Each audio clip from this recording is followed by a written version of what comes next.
never thought I'd be the type of person to post something like this. I've always been a rational person, someone who believes there's an explanation for everything. But what happened to my son, George, when he was 8 years old, still haunts me. It's been over a decade, and I still don't have an answer.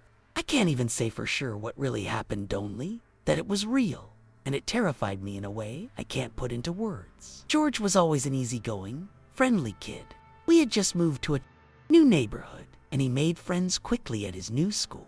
But one name kept coming up in our conversations. Sebastian. At first, I was happy he had found a close friend so soon.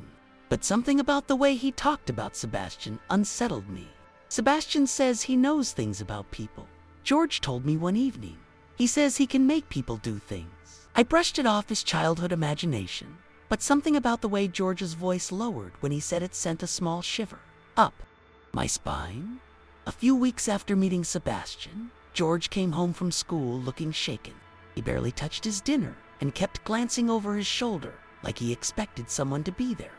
When I finally got him to talk, he told me something that made my stomach turn. Sebastian made me push him, he said in a quiet voice. He told me to do it, and when I said no, he smiled and said it was okay. Then he fell anyway and told the teacher I did it. I felt a wave of anger rise in me, ready to march to the school and demand answers. But the way George looked at me stopped me.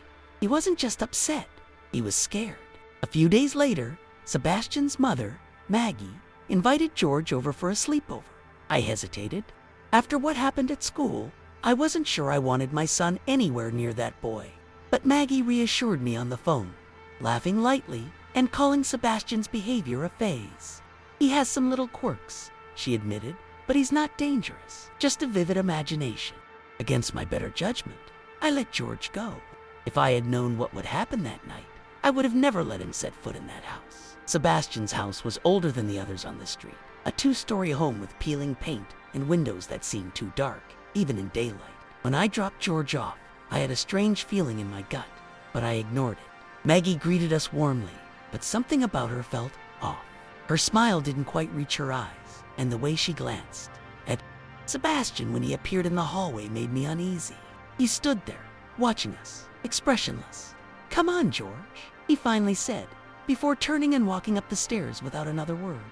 That night, around 2 a.m., my phone rang. I was instantly alert, my heart pounding as I grabbed it. It was George. His voice was shaking, barely above a whisper. "Mom, something's wrong." My stomach clenched.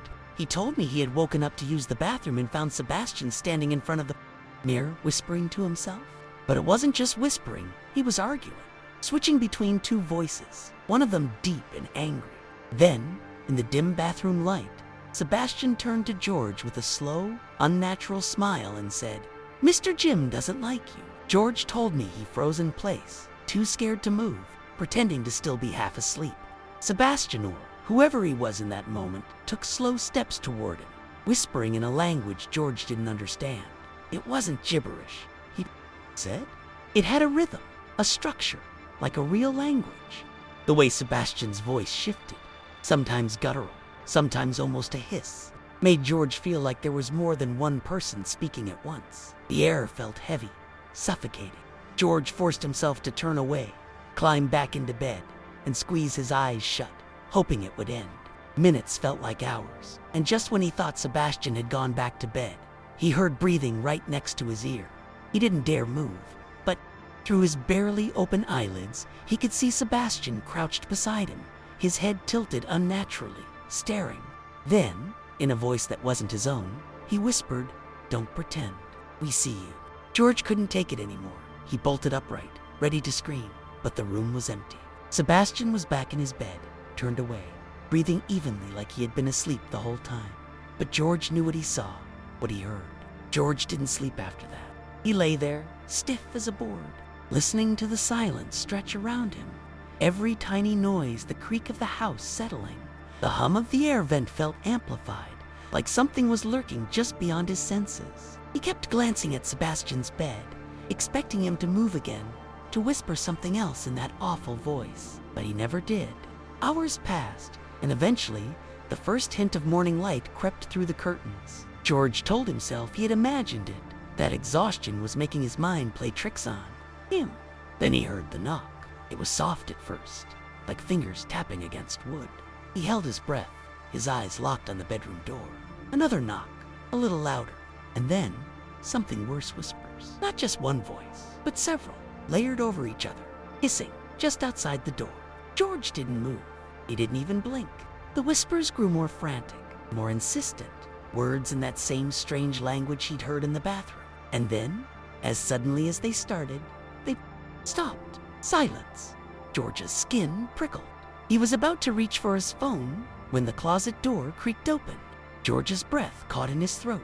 The closet door didn't swing open all at once. It crept, inch by inch, the hinges groaning as if something inside was pushing it just enough to slip through. The room was dim, but even in the weak morning light, he could see the darkness inside the closet was wrong, too deep, too still. He wanted to believe it was just his imagination, just shadows playing tricks on him. But then, from within that pitch black space, he heard it, a single, drawn-out exhale. Not his, not Sebastian's, something else. George bolted upright, his instincts screaming at him to run, to wake Sebastian, to do anything but sit there, frozen. But before he could move, Sebastian shifted in his bed. Not like someone waking up, more like a marionette being yanked into place. His limbs jerked unnaturally, and then, in the same eerie, layered voice, he had whispered, "With earlier," he said, "he's here." George didn't wait. He scrambled out of bed, fumbling for the door handle, yanking it open so hard it slammed against the wall.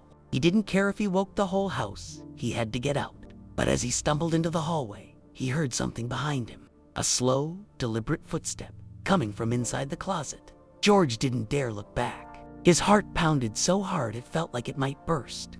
He sprinted down the hallway, feet barely making a sound, against the hardwood floor. But the moment he reached the stairs, he heard another footstep.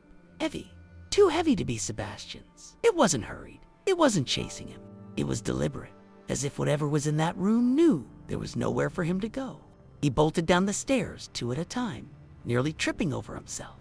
The house was eerily quiet, the air thick, like the entire space was holding its breath. He reached the front door and yanked at the handle. Locked. Of course, it was locked. He fumbled, fingers shaking as he tried to twist the deadbolt. And then, from the top of the stairs, he heard his name. Not in Sebastian's voice. Not in any voice he recognized. It was layered, distorted, like a dozen voices speaking at once, stretching the syllables too long. George, he squeezed his eyes shut and wrenched the lock open. The door finally gave way, and George stumbled out onto the porch, gasping for air as if he had just surfaced from drowning.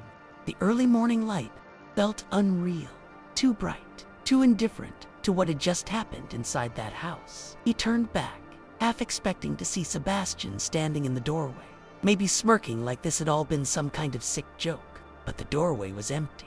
The house stood still, its windows dark and lifeless. For a moment, George hesitated. His backpack was still inside, along with his phone. His mom would be expecting a call, but the thought of stepping back into that house heaven for a second made his stomach turn. Before he could make a decision, the door swung shut on its own. No wind, no movement inside, just the soft click of the latch locking into place. George took a step back, then another, until he was standing in the middle of the yard. Something was watching him. He could feel it. Not from the windows, not from the porch, from inside his own head. A pressure, a presence that hadn't been there before. George turned and ran. He didn't stop until he was several blocks away, his lungs burning, his legs aching. Only when he saw the familiar houses of his own neighborhood did he slow down, his mind racing with everything that had just happened. He tried to tell himself it was just exhaustion, just his imagination running wild. But deep down, he knew better. When he finally got home, his mom was already awake, surprised to see him back so early. She asked him what was wrong, why he looked so pale, but he couldn't bring himself to explain. How could he? "I wasn't feeling well," he muttered instead. She let it go. But for the rest of the day, he couldn't shake the feeling that something had followed him home. Every shadow seemed darker, every sound a little too sharp. And then, that night, as he lay in bed, staring at the ceiling, he heard it again, his name, stretched and distorted, whispered from inside his closet.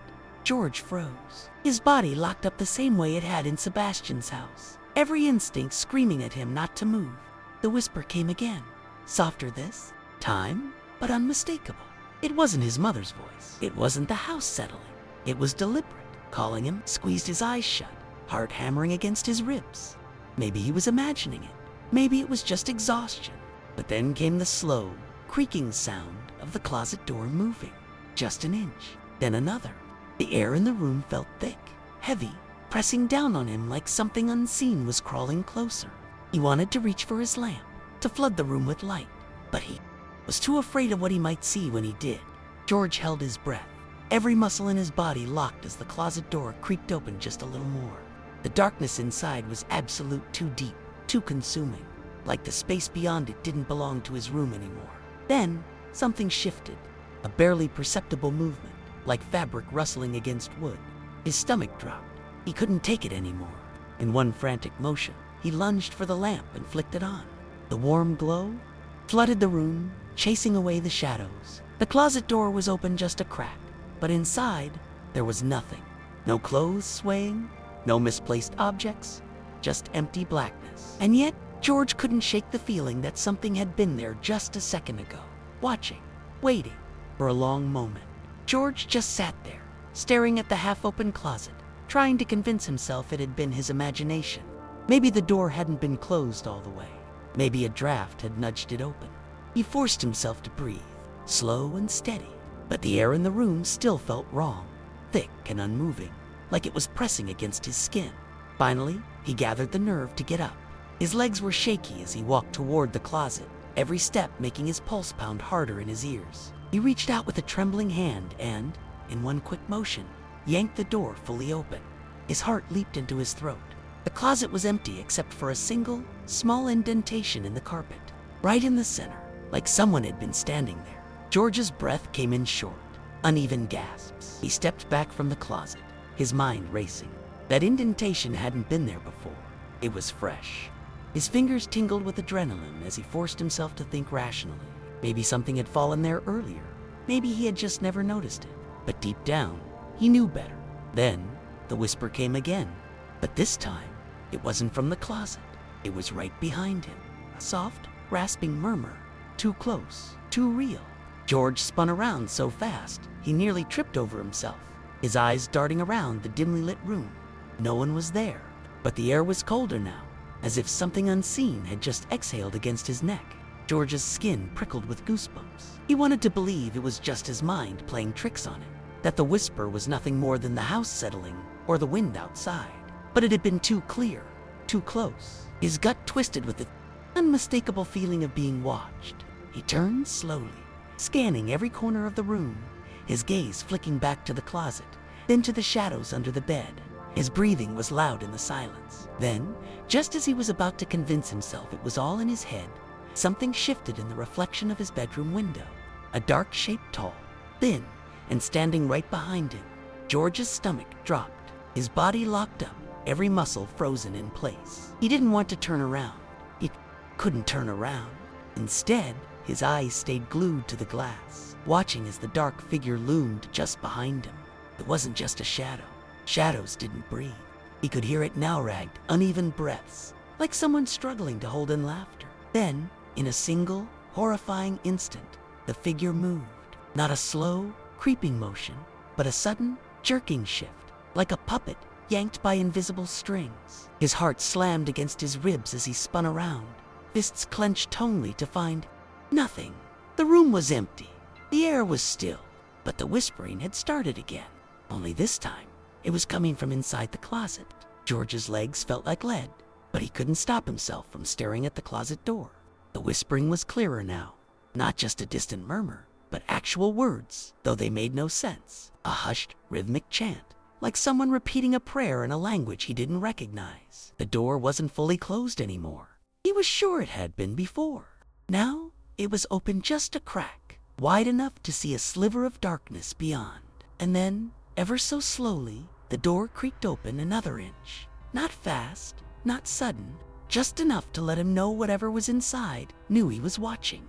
George's breath hitched as the whispering grew louder, more urgent. His mind screamed at him to run, to get out of the room, but his body refused to move. Then, just as the door creaked open another inch, the whispering stopped. Silence crashed down around him, thick and suffocating. For a few seconds, nothing happened. Then, from the darkness of the closet, something scraped against the floor slow, deliberate, like fingernails dragging over wood. That was enough. George stumbled backward, his pulse hammering in his ears. But as he turned to bolt for the door, he heard it. A low, breathy chuckle coming from inside the closet. George's hands fumbled for the doorknob, his fingers slick with sweat. He yanked it open, nearly tripping over himself as he bolted. Down the hallway, his only thought was to get away, to put as much distance between himself and that closet as possible. But just as he reached the stairs, something slammed behind him. The bedroom door. It had shut on its own. He stood there, panting, staring at the closed door, his mind racing. Maybe it was a draft. Maybe he had pulled it without realizing. But deep down, he knew better. Then, from inside the room, the whispering started again. But this time, it wasn't just one voice. It was two. George's stomach twisted as the second voice joined in. It was deeper, raspier, like someone speaking through clenched teeth. The whispers didn't match, overlapping in a way that made his skin crawl. They weren't talking to each other. They were talking about him. He took a step back, his whole body rigid with terror. The floorboards beneath him groaned, and at that exact moment, the whisper stopped again. Silence, then footsteps, slow, deliberate, coming from inside the room, moving toward the door. His breath hitched. He turned and bolted down the stairs, skipping two at a time. But as he reached the bottom, a cold gust of air rushed past him, like something had just brushed against his back. George didn't stop running until he was in the living room, his chest heaving. He spun around, expecting to see Sebastian or something at the top of the stairs, but the hallway was empty. The only sound was the distant ticking of a clock on the wall. Then, a soft creak echoed through the house, the kind a door makes when it slowly swings open.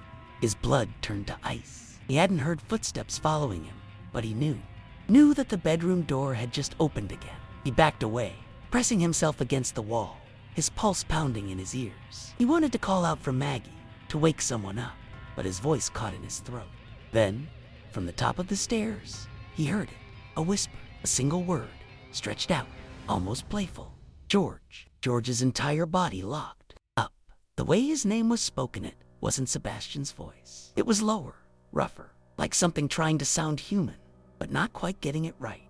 He forced himself to look up the stairs. The hallway was still empty, but the bedroom door was now wide open. Inside, the darkness looked wrong, deeper than it should have been, like the light from the hallway refused to touch it. And then movement, a shape barely visible, standing just beyond the threshold, too tall to be Sebastian, too still to be Maggie. He could only make out the faintest outline of a figure, but he knew it was looking right at him. A sharp click rang through the house. The clock on the wall had stopped ticking. In that suffocating silence, the whisper came again, dragging out each syllable. Come back up. George shook his head instinctively, his whole body rejecting the idea. His legs felt like they'd turned to stone, but every nerve in him screamed to run.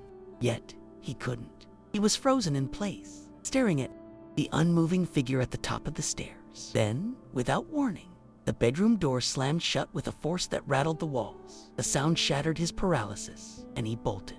He didn't think, he just ran, barreling toward the front door, his only thought to get out. His hands fumbled with the lock, slick with sweat, his breathing coming in ragged gasps. Just as he yanked the door open, something behind him moved, fast. He didn't turn around. He didn't want to see what was there. Pressure built up in his ears, like the air in the room had changed, thickening, pressing in on him. Then cold fingers brushed the back of his neck. George didn't scream, he couldn't. His breath hitched in his throat as his entire body tensed from the icy touch. It wasn't just cold. It felt wrong, like something dead had just grazed his skin. His instincts kicked in, and with every ounce of strength, he threw himself through the open door, stumbling onto the porch. He landed hard on his knees, but didn't stop. He scrambled to his feet, turned, and slammed the door shut, his shaking hands fumbling to lock it. For a moment, there was only silence, except for his own ragged breathing. He took a step back, eyes locked on the door, waiting for anything to happen. Then, the porch light above him flickered. The door handle twisted violently, rattling in its frame. From the other side, in that same low, distorted voice, something whispered, "You should have stayed." George didn't wait to see what would happen next. He turned and ran, sprinting down the porch steps and across the yard as fast as his legs would carry him. The cold night air burned his lungs, but he didn't dare slow down. He didn't look back. Only when he reached the sidewalk did he stop, gasping for breath. His entire body was trembling, his skin still prickling from where those fingers had touched him. The house loomed behind him, dark and silent once more, as if nothing had happened. But George knew better. He felt it watching him. Then, from one of the upstairs windows, something moved. A shadow, barely visible, shifted just behind the glass. Not Sebastian, not his parents, something else. And as George stood frozen, his heart hammering in his chest, he saw it. A pale, motionless face, staring down at him from the darkness of Sebastian's room, smiling. George's stomach twisted in a way he had never felt before. That smile, it wasn't human. It was too wide, too still, like a mask stretched over. Something that didn't fully understand how to mimic a person? Then, as if it knew he was watching, the thing tilted its head ever so slightly. That was enough. George turned and bolted. He didn't care where he was going. He just needed to put as much distance as possible between himself and that house. The pounding of his own footsteps echoed in his ears, mixing with his ragged breathing. He felt like he was being chased, but he didn't dare look back. When he finally reached home, he slammed the door behind him and collapsed against it, his chest heaving. His mother, startled by the noise, rushed in to ask what had happened, but George couldn't find the words. How could he explain something that felt impossible? That night, he barely slept. Every time he closed his eyes, he saw that face, frozen in the dark, smiling down at him. And the worst part, the next morning, when his mother called the school to check on Sebastian's family, she was told they had moved away. No forwarding address, no record. It was like they had never existed.